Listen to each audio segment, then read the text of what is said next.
Hi, everybody. Today I have a very special guest. Thank you so much for joining us. I have Professor Jeevaratnam, and he is currently the Associate Dean International and Head of Comparative Biomedical Sciences of School of Veterinary Medicine, University of Surrey, and he's also a professor in clinical physiology. Prior to joining Surrey, he was at the Royal College of Surgeons Ireland, lead in physiology at the School of Medicine, and at the university based in Kuala Lumpur.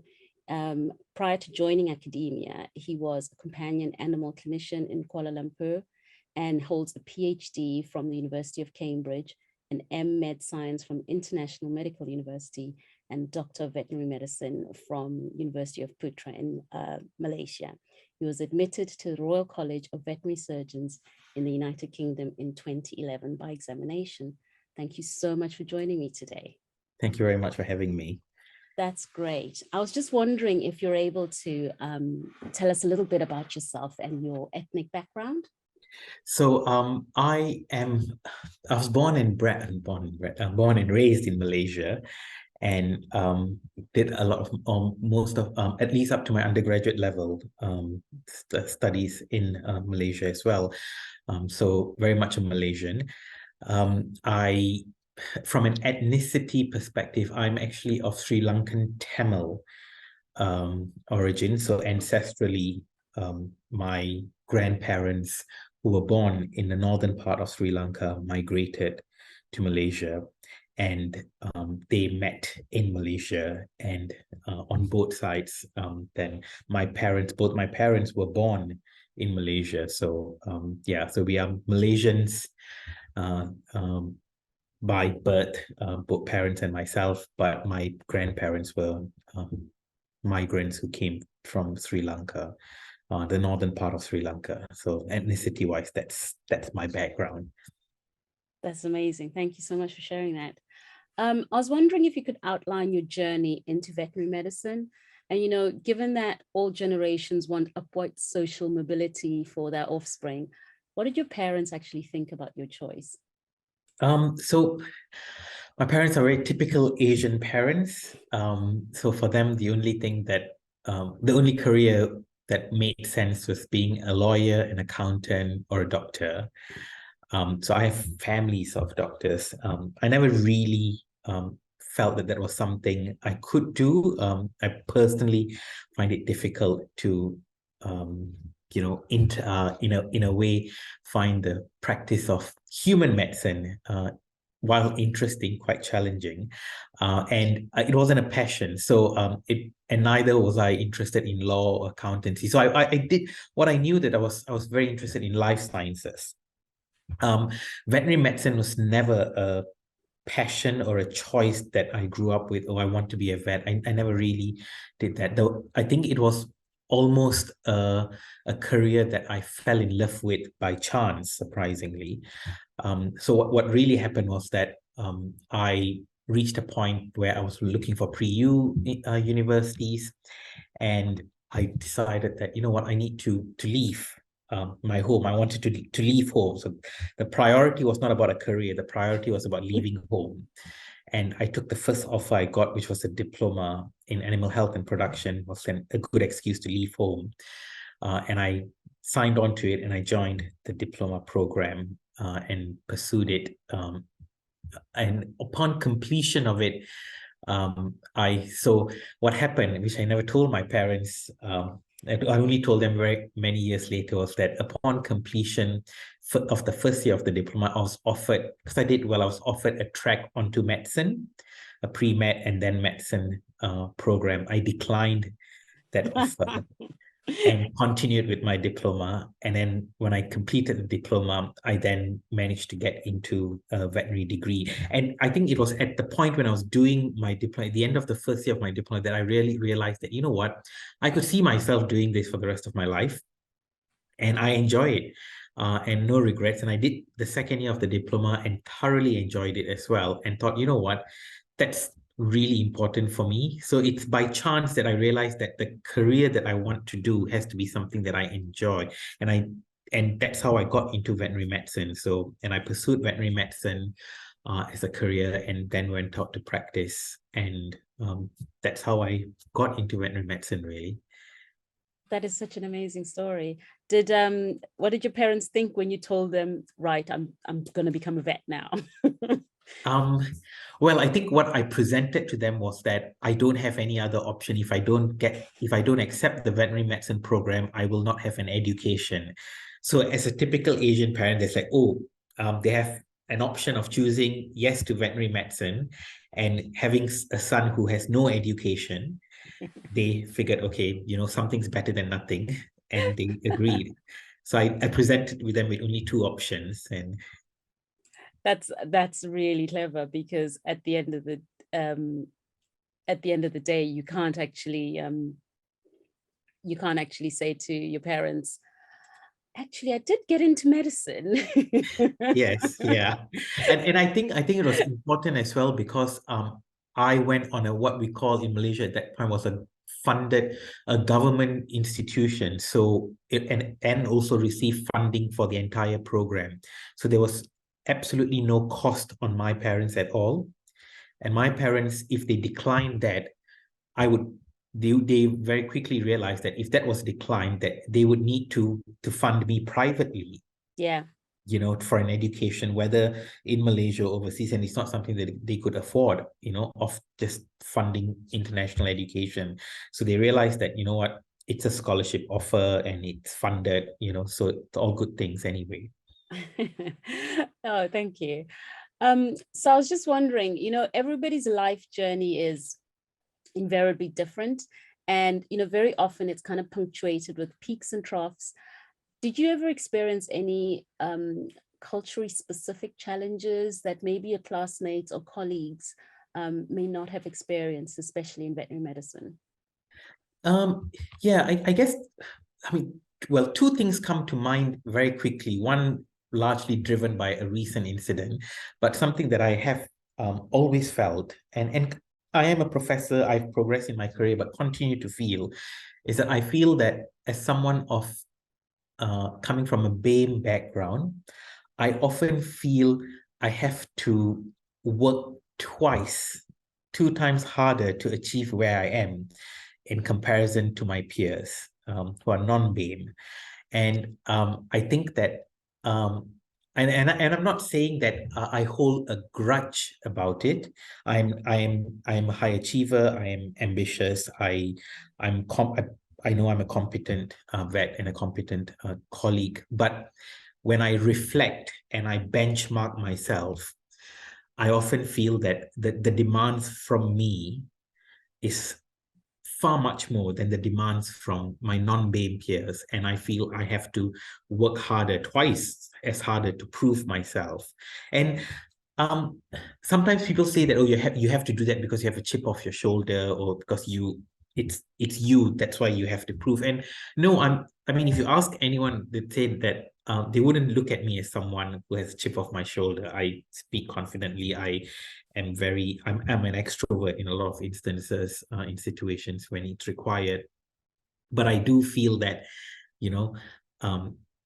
that is the one challenge and that I have constantly have had to deal with and continue to reflect back. And it does, and I guess for me, I get away a bit, it comes a bit more easier, or I get away with it and it doesn't drag me down, because I think I naturally can rise above the challenge, and I'm quite resilient. So all that helps me sort of put that down and move up. But and sometimes, because I think I'm very confident and I'm very resilient, which sometimes maybe some would consider overconfident, but it has helped me sort of overcome that challenge of feeling that I have to work twice as hard. Yeah. But I think that for others, it may be a struggle if they are not, inherently very confident individuals or inherently extremely resilient individuals. So I feel that I needed to be more resilient than an average person, or more confident than an average person,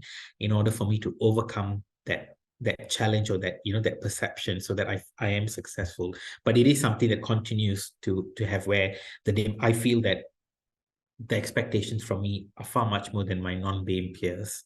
And, I deliver still, I just meet those expectations, but occasionally when you sit back and then you sit and think, hey, hang on, we're both, but I did X, Y, and Z and I'm here, but you only did X. Yeah. Okay, No, so I yeah, know so that's exactly what you mean. I can just definitely identify with that. What was the second thing that you were so I guess the about? second thing was probably triggered by an incident, well, that happened, the Palace Row that recently is featured in the BBC. 2 weeks ago, I was in the US, and I arrived for a meeting, and it was interesting. It was all very polite. It was not negative or hostile environment over a meal or lunch. Someone came up to me and said, so where have you come from? And I naturally, I mean, I've studied in the UK, I've lived in the UK. I grew up in Malaysia. I'm a Malaysian. I am of Sri Lankan Tamil ethnicity. So none of that to me, those all seem like almost white noise. They're blurred to me. They don't define me per se. And I've been in the UK. I left the UK, and being here so long almost makes me UK. But that aside, when that question came, the first thing that came to my mind, like, oh, I took a flight from London Heathrow and came here to the US. So I just instinctively answered, where are you coming from? I said, oh, from the UK, from London. And then they looked at me and said, like, but where are you actually from? So I was like, oh, maybe they're now asking me where I'm exactly from. So the next thing that I thought to myself was, okay, I'm from Malaysia. So I said, I'm from Malaysia, but where do you originally come from? And then I realized, oh, okay.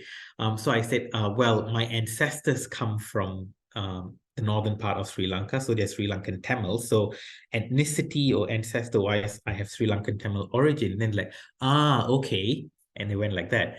Now, clearly they were going down that path. They wanted to know that. And now, I after this Palace Row, I asked myself, did I feel abused? Did I feel it was hostile environment? Did I feel that I was interrogated? No, it wasn't hostile. It wasn't interrogative. It wasn't an abuse, in my opinion, what I experienced at least.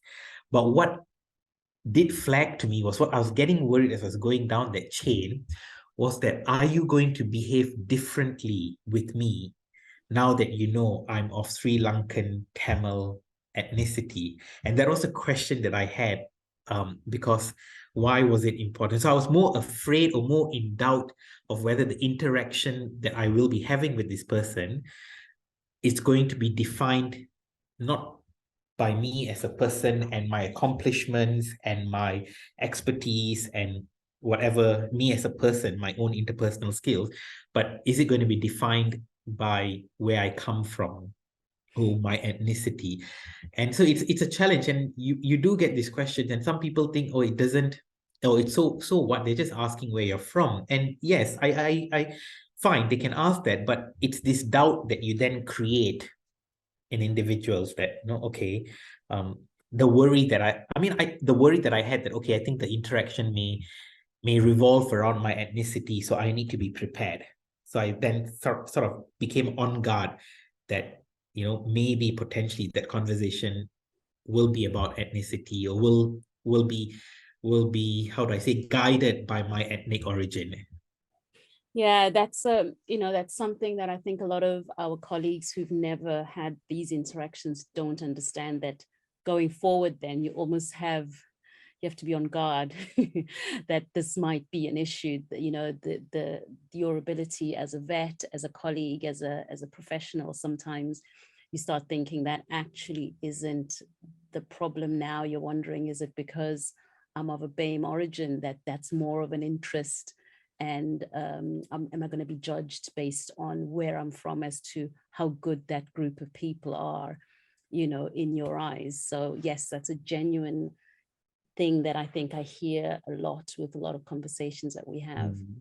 I was just wondering, what would you like the landscape of the veterinary future to look like, for students and professionals?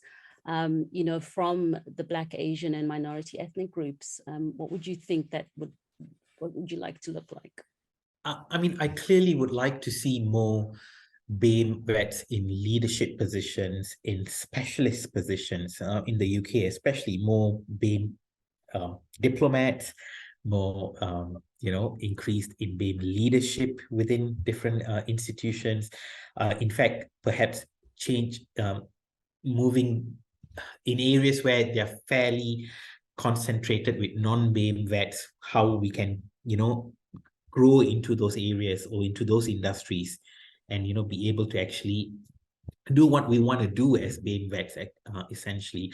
I mean, I think I'm not slagging the industry here. I mean, I've had great opportunities coming from Malaysia, having, I think that I often say that when I pursued my exams and when I applied for my FRCVS 2 years ago, they asked me to reflect. And one of the key things that I was reflecting on was that as a foreign student coming to Cambridge, coming to the UK and pursuing the statutory exams, I was dependent on vets within practices to give me the opportunity to see practice.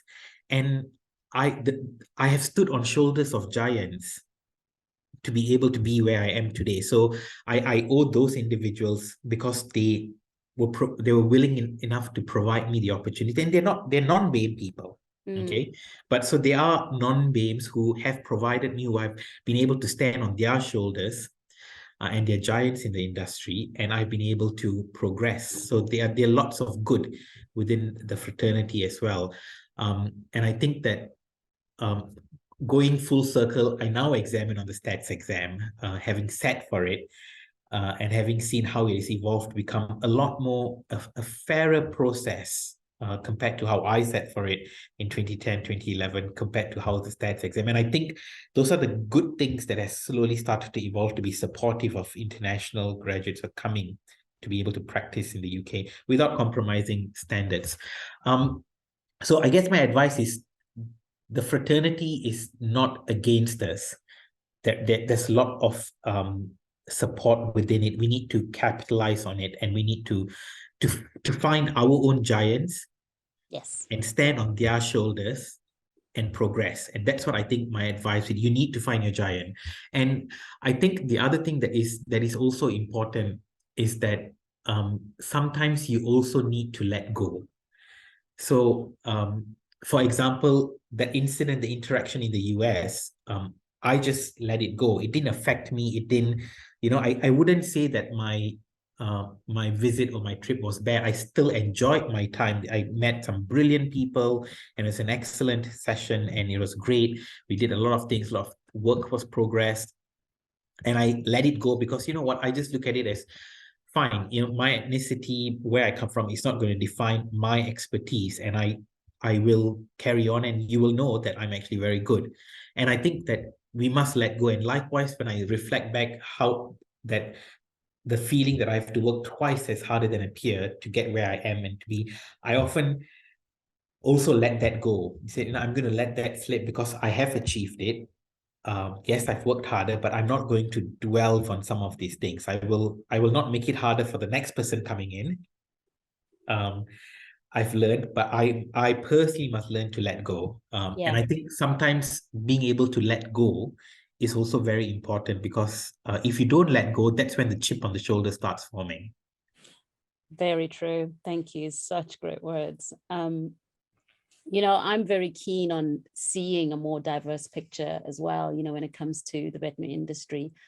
So for the young ones, specifically for the young guys, what message would you want to say for the individuals listening to us now who are considering joining the veterinary profession? They're not in it yet, but they're considering it. I would say yes. Please, we welcome the more we have of young BAME in this, the more the industry will understand the demand to support this group of students. And sometimes I also think it's important for young BAME future students or current students to also appreciate that actually sometimes there is support and there is a lot of good intention within the system to help you, and you need to avail and to not be ashamed to voice out that I'm struggling. Yes, I think I feel a bit isolated in this cohort of 150 students. I'm the only BAME in this cohort of students. Voice that opinion out, because I think there are a lot of giants out there who will step up to support you. And I think struggling in silence and trying to avoid it or feeling that by admitting it that you're lesser is not the right way to do it. In fact, finding your giants and admitting it with those individuals and growing would benefit you a lot more. That's fabulous. Thank you so much. I mean, I'm hoping what we can show people that, there are loads of people out there who may not look exactly like you, but they definitely have similar experiences, and they can help you kind of navigate the veterinary industry in a much more comfortable way. So just one of the last few questions. So if you were to have dinner with 3 people from history or anyone who's alive today, who would it be? Who would you choose and why?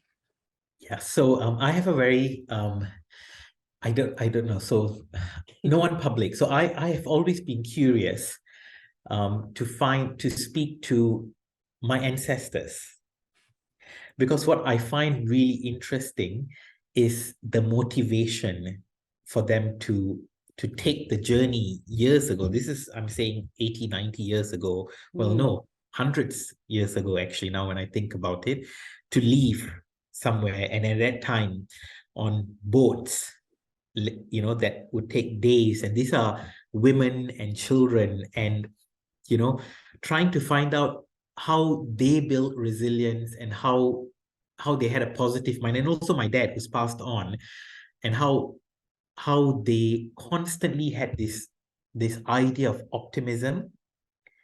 And I'm not, my wife would tell you that I sometimes am not the most optimistic person. I can, be like, oh no, we're not going to do this, a bit risk averse, because, but my parents, I have full admiration, and I would like to speak to them, like how do they have optimism in the face of adversity, how they raised their children, me and my sister, in so much of difficulty. Now when I reflect back in the challenges they faced, I said and thought, there's no way I could go through that challenge. There's no way I have the resilience. I mean, I think I'm a very resilient person, but when I reflect back of the challenges growing up, I was like, that's not something I can do. I wouldn't work through that. And for me, it's so important to understand how people do so much with so little. Because obviously I have broken away and in a much higher social economic status than my ancestors and even my parents. So, I have made leaps and bounds from that perspective. And then when I look back and I think, gosh, they had so little, but they did so much. And I have quite a lot, not plenty. I have quite a lot, and I don't feel safe or secure enough to do as much as they could do. And it does often, for me, it's, how do they do it? And I'm really, those are the people that I would like to sit down and have dinner with and ask. Yeah, you tend to be so much in awe of your ancestors' ability to do what they did in the conditions that they actually had, compared to what we're talking about now. You and I are talking over a computer screen, and we're like hundreds of miles away from each other. So yeah, you're right. It's such a different world. If anybody's listening and would like to catch up with you and see what you're up to, where can they reach you? What's the best handle for them to reach you? Well, you can reach me on Facebook and LinkedIn. It's just my name, Kamalan Jeevaratnam. If you look onto Facebook, if you do send me a message and say hooking up following RCVS video, at least I'll know, because I don't want to randomly accept sometimes. That's great, guys. So just remember, tag the fact that it was the RCVS Black History Month interview. And all of us who've been interviewed would absolutely love to hear from anybody. Thank you Yes. so much for your time, Kamalan. Obviously, we do a lot of work with BVEDS, which is the British Veterinary Ethnic and Diversity Society. And I do a lot of training to help people understand how to become better allies in veterinary. So anybody who's interested in those, please let us know. But thanks again, Kamalan, for joining us today. You've been Thank you very fabulous. much. All right. Thanks a lot, Bye. guys. Bye-bye.